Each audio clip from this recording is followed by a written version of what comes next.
Germans never came home. But the rest returned to a country wealthier and happier than ever before.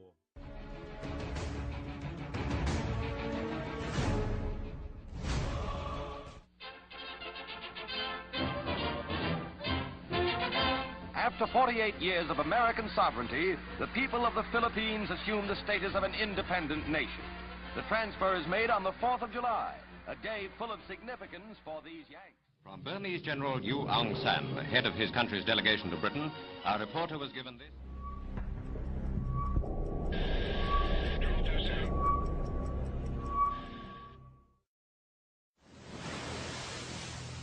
It was July 1945.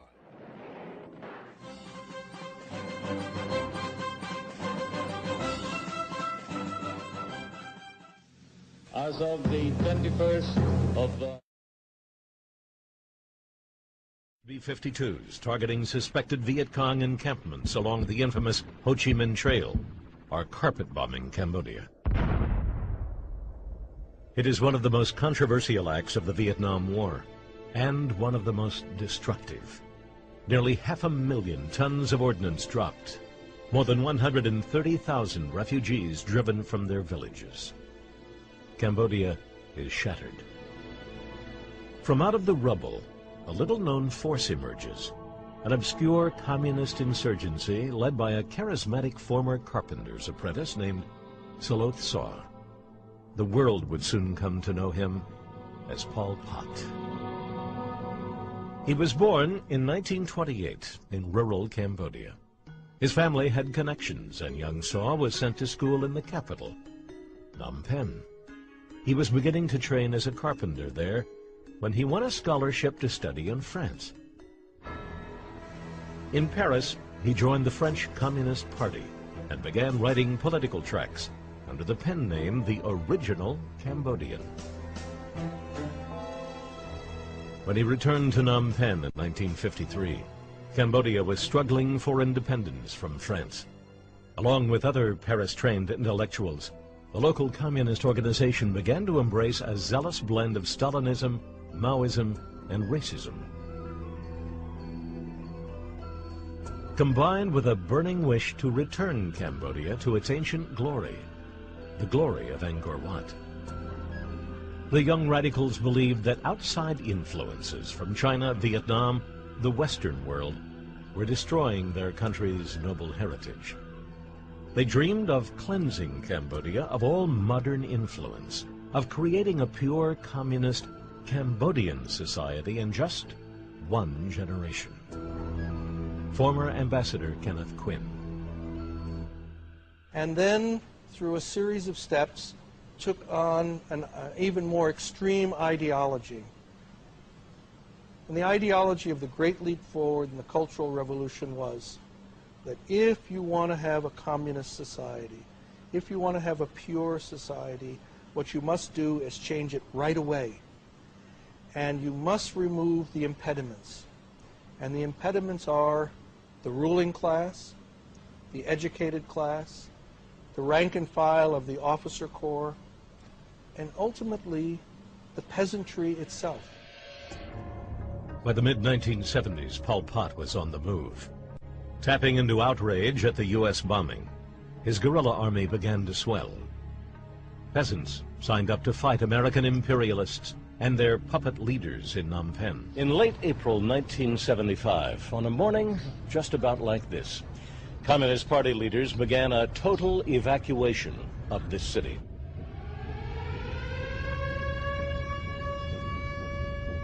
Horns began blaring. Cadres spread the word that the Americans were going to bomb and everyone had to leave. It was a lie. The leaders of Cambodia's communist revolution really wanted to clear the capital and other cities so they could start over. They said they will evacuate all the people from the city to the countryside. That is not right. You know, how can a country run by a government and there is no people in the city? I mean, how they do that? The highways become a nightmare. the equivalent of boxcars headed for Auschwitz, but not yet knowing where they are going or what will happen. Khmer Rouge cadres directed the fleeing refugees to waiting camps. Families are split up, parents to one camp, children to another. At checkpoints, young Khmer Rouge soldiers single out former government officials and military officers, doctors, lawyers, engineers. Anyone with a mark of education is pulled aside and killed. The Khmer Rouge had a plan, and it was to remove all of these impediments so that then what is left, this malleable group of peasant citizens and others who are not in these classes, could be transformed into this new socialist Khmer Rouge communist person. They did that by uprooting everybody, separate families, take the children away, turn the children against the parents, destroy religion, break down every stricture of society, because then you have stripped away everything that in the view of the Khmer Rouge was corrupt and imposed from the West. And having stripped it away, now you can begin to build new socialist man and new socialist woman. Even as Pol Pot was punishing the slightest dissent within Cambodia, he launched a series of brutal attacks outside the country on Cambodia's historic enemy, Vietnam. Driven by age-old hatreds, Pol Pot wanted to reclaim land once held by ancient Cambodians. It was a fatal miscalculation. He sent his forces to the border and crossed the border into Vietnam, and they attacked villages and killed Vietnamese who were living in these villages. Some terrible things of cutting open the stomachs of pregnant women and impaling people, and truly awful things. And that is what led Vietnam to invade. On December 25th, 1979, Vietnam struck back. Hanoi launches Operation Blooming Lotus, a full-scale invasion of Cambodia from the east. More than 150,000 Vietnamese troops storm across the border under massive air support. The Khmer Rouge are overwhelmed. Less than 2 weeks later, Phnom Penh falls. On the 7th of August, 1967, the summit was satisfied with the name ASEAN, as the pronunciation of ASEAN is close to Asian. Of the idea to name it ASEAN, and who advised on the pronunciations of ASEAN as ASEAN, and not monotonously ASEAN, was Adam Malik, the foreign minister of Indonesia. One of the ministers at the summit praised the well-known ability of Indonesia for naming many organizations with deep and gracious meanings.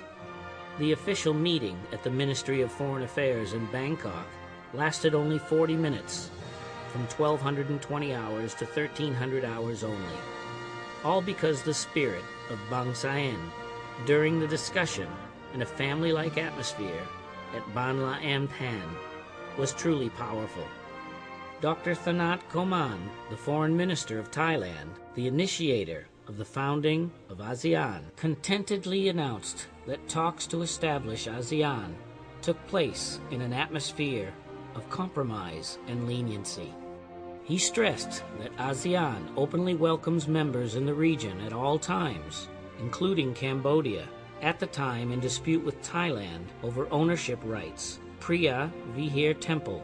King Sihanouk and Mr. Herbert de Ribbing, special representative from the UN, knew from the beginning that Thailand still reserved the rights to appeal the verdict of the World Court.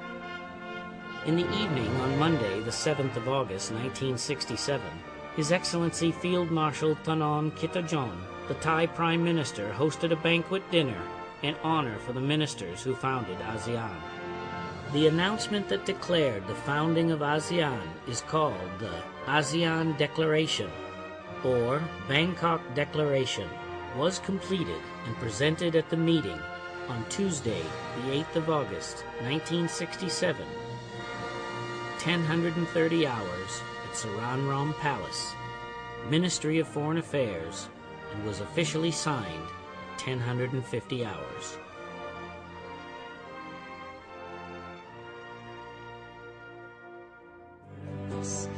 We have the strength. We shall find the peace within ourselves and with the world. And as we strive in our resolve, sharing this one vision of a true community, let us move ahead, hand in hand as one.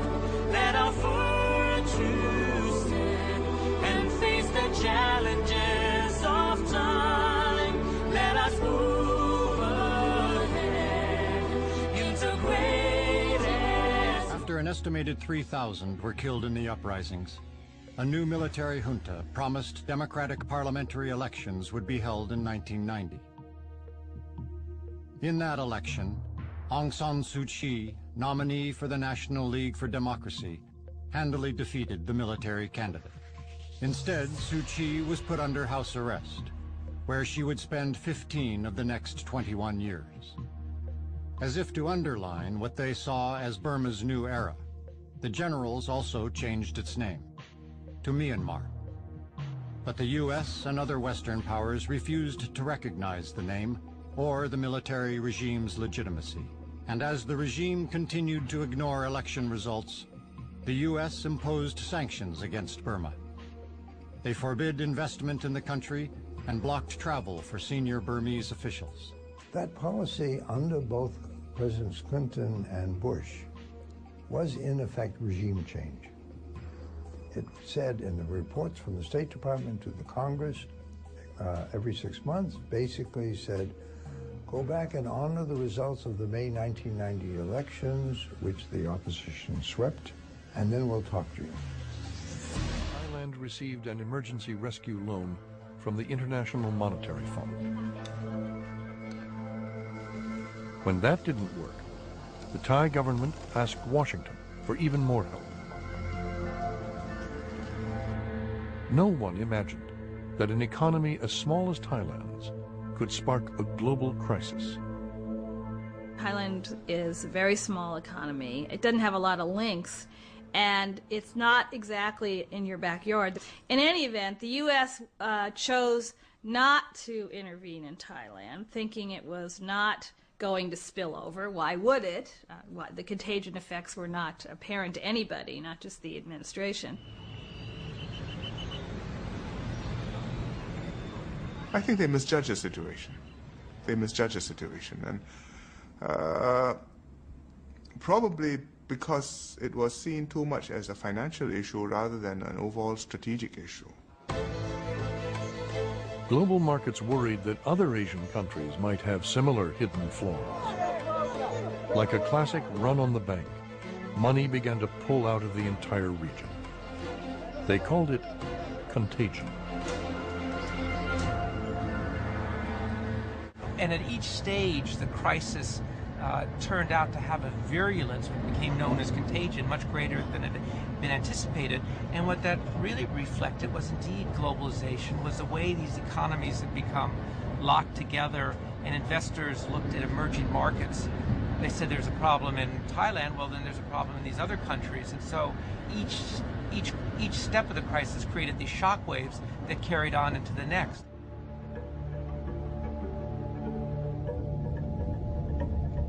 Contagion spread to Thailand's neighbors. Malaysia's economy had seemed stable. Suddenly, it too was facing relentless pressure from global markets.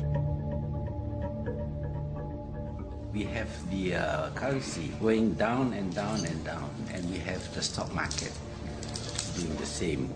And we felt totally helpless. We feel that there is no way we can recover. So, I mean, the feeling is really very bad, very frightening.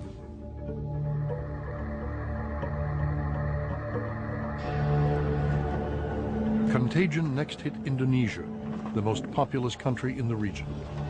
Its government collapsed. Its cities descended into chaos. The fund managers did know the difference between Indonesia, Malaysia, Thailand, Singapore. They just say, I want out. Property prices collapse, companies collapse. And in the case of Indonesia, the social fabric collapsed. Churches have been burned, mosques have been attacked. They have killed each other. And it's all the fallout of an economic collapse. This was a new kind of financial crisis, unlike anything the International Monetary Fund had ever encountered. The IMF organized huge loans for Indonesia and other Asian nations, on the condition they cut government spending, raise interest rates, and eliminate corruption. You are the doctor going in to deal with a very sick patient. The public blames the doctor for the fact that the patient is sick, but the patient was sick to begin with.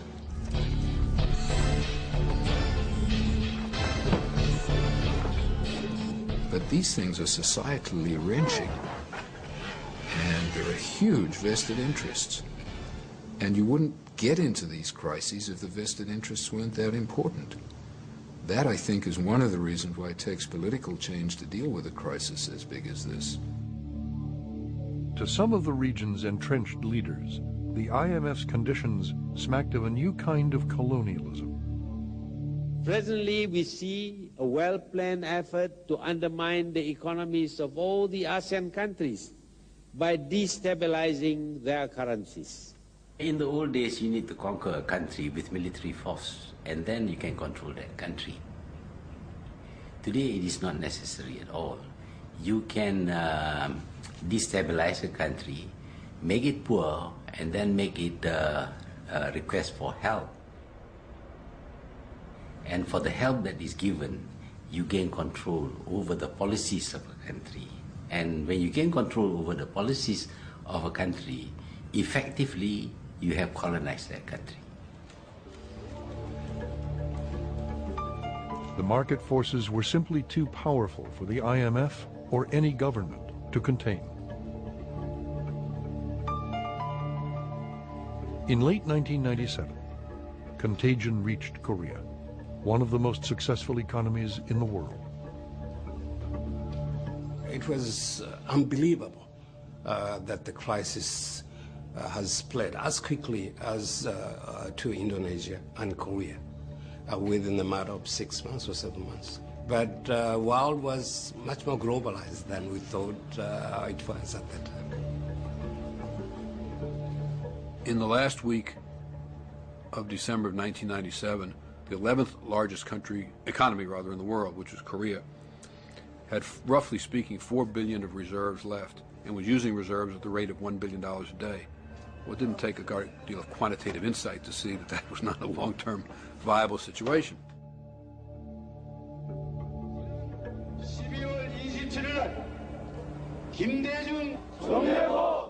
Korea had been misleading the world, claiming it had enough money to withstand the crisis. The IMF's Stanley Fischer arrived in Seoul to inspect the central bank's accounts. I visited Korea a couple of days before they turned to the IMF for help. And there was a state of panic. And it was at that point that I went to the central bank and was shown how much money was left in the Korean central bank. It was essentially all gone. Korea was about to default on its loans from Japanese and Western banks. Pressured by their governments, the banks agreed to share some of the pain. They rolled over their loans. Korea was then given the largest bailout in history.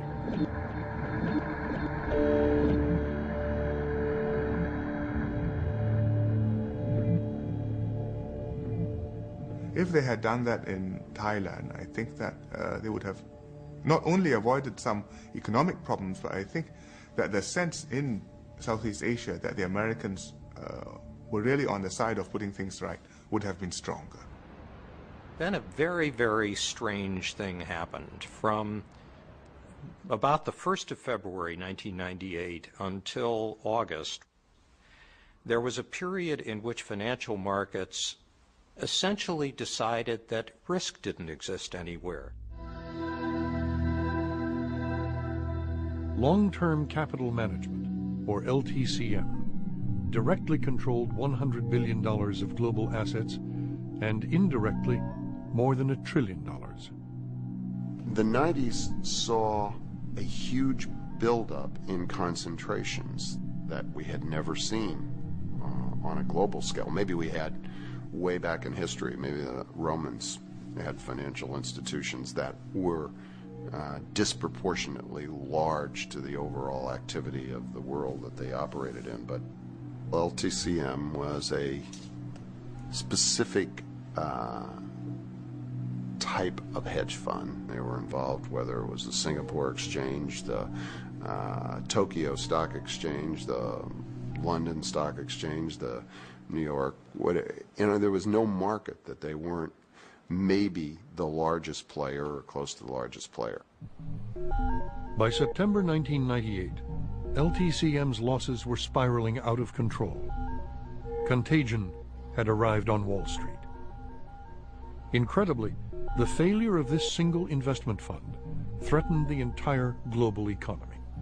If LTCM went down, it would be just the gears, the machine just stopping, the economy not working. And of course, it's not just what's on the balance sheet of banks and so forth, but that would translate into people not working, businesses not operating, small businesses not being able to get the capital they need, and this a global economy that almost inconceivable to see what the picture, but sort of just not working, and people just not working. The New York Federal Reserve summoned representatives of major U.S. and European banks to an urgent meeting. John Corzine, then at Goldman Sachs, was among them. The real problem with long-term capital was nobody really understood all the downsides. All one knew was it was going to be extraordinarily dangerous to enter into that. And everybody, I think, understood the Fed's concern that that had real implications to the real economy. Since LTCM was a private fund, the government could not impose a solution. The fate of the global economy was in the hands of these bankers. The head of a securities firm or a bank is not paid to be a patriot. He or she is paid to serve the best interests of the shareholders. So the most that one can do in a position like mine is to say the public interest may well be served by long-term capital management not failing. But there is no public sector money to solve the problem. The taxpayer is not going to do this. You folks have to decide whether it's in your interest to do it. The banks agreed to put up their own money to rescue LTCM. Wall Street had averted disaster, but the global crisis had one final chapter to go.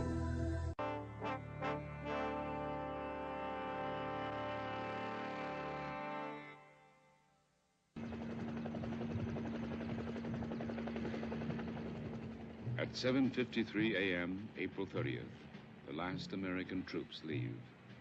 15 years of U.S. military presence ends.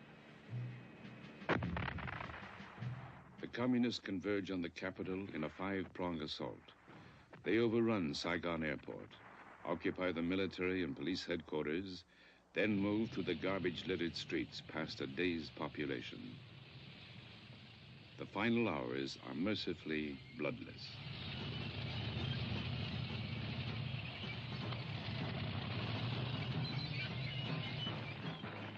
A symbolic target is the presidential palace. A single tank provides the battle finale, storming through the iron gates. It is 11 a.m. A lone soldier runs forward to raise the communist flag.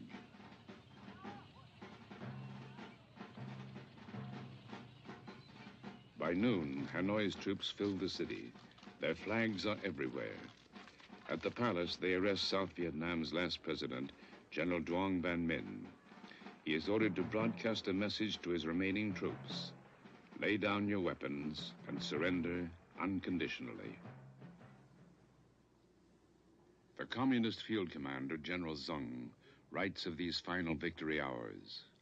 Our generation had known many victorious mornings, but there had been no morning so fresh and beautiful as this morning of total victory. In Hanoi, the sudden victory after 30 years of war brings immediate celebration. Saigon is renamed Ho Chi Minh City, honoring the first president of North Vietnam.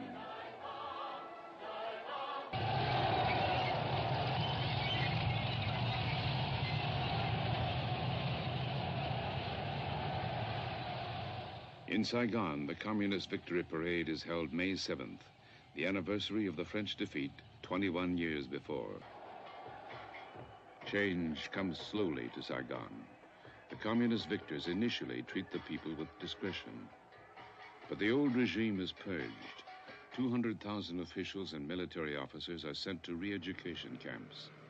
An estimated 1.5 million city dwellers are forcibly moved to the countryside. Within 2 years, the two halves of the country are officially unified as the Socialist Republic of Vietnam. The Vietnamese People's Liberation Army began as a ragtag assortment of volunteers. The Soviet-equipped North Vietnamese Army, which parades through Saigon, is the 5th largest in the world. This impoverished agrarian nation built up a military force exceeded only by the great powers. This force has brought America its longest and costliest struggle. As it ends, the majority of Americans express only relief that it is finally over.